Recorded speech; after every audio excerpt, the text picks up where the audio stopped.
মুসলমানদের নিকাহ, তালাক, মিরাস ইত্যাদির ফয়সালা করার জন্য শরিয়া কোর্টের দাবি উঠেছে। এ দাবির সঙ্গে আপনি একমত কিনা? এটা বাস্তবায়নের পদ্ধতি কি হতে পারে? চমৎকার একটা দাবি, সন্দেহাতীতভাবে সাথে আমরা একমত।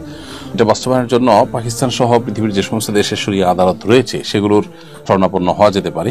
মুসলমানদের একান্ত যে বিষয় সেগুলো আছে সেগুলো শরিয়ার আলোকে মিটমাট হওয়াটাই হলো বাঞ্ছনীয় এবং যথাযথ। বিধায় সেই চেষ্টা সংশ্লিষ্ট কর্তৃপক্ষ করতে পারেন। এক্ষেত্রে পৃথিবীর অন্যান্য দেশে যে নজির আছে, যে দৃষ্টান্ত আছে, যে প্র্যাকটিস আছে, সেখান থেকে আমরা উদাহরণ নিতে পারি এবং সেখান থেকে ধারণা আমরা নিতে পারি।